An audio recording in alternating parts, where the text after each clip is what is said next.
സംസ്ഥാന DGP കസേരയിലേക്ക് കാലുനീട്ടിയിരിക്കുന്ന ADGP MR Ajith കുമാറിനെതിരെ വ്യാജമൊഴി നൽകിയതിന് കേസെടുക്കാമെന്നാണ് DGP നൽകിയ റിപ്പോർട്ട്.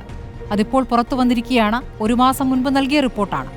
തന്റെ അതേ റാങ്കിലെ ADGP P. വിജയന് സ്വർണ്ണക്കടത്തുകാരുമായി ബന്ധമുണ്ടെന്ന കള്ളമൊഴി നൽകി എന്നാണ് റിപ്പോർട്ട്.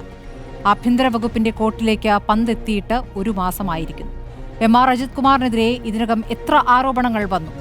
എലത്തൂർ ട്രെയിൻ തീവെപ്പ് കേസിലെ മാധ്യമങ്ങൾക്കെതിരായ നടപടി, അനധികൃത സ്വത്ത് സമ്പാദനം, എല്ലാത്തിനുമപ്പുറം തൃശൂർ പൂരം അട്ടിമറി. ഇതിൽ സ്വത്ത് സമ്പാദനത്തിൽ ക്ലീൻ ചിറ്റ് നൽകിക്കഴിഞ്ഞു. പൂരം അട്ടിമറിയിൽ ആദ്യ റിപ്പോർട്ട് പോരാഞ്ഞ് ത്രിതല അന്വേഷണം നടത്തി. പക്ഷേ ജനമറിഞ്ഞിട്ടില്ല എന്താണ് റിപ്പോർട്ടിൽ പറയുന്നതെന്ന്. ഗൂഢാലോചന ആരോപിച്ച CPI നേതാക്കളും ഇപ്പോൾ മിണ്ടാട്ടമില്ല. ഇതിനിടയ്ക്കാണ് സേനയെ നാണം കെടുത്തുന്ന വ്യാജമൊഴിയെന്ന ആരോപണം. കരിപ്പൂർ സ്വർണ്ണക്കടത്തിൽ PV അൻവർ നൽകിയ പരാതിയിലാണ് അജിത് കുമാറിന്റെ കള്ളമൊഴി.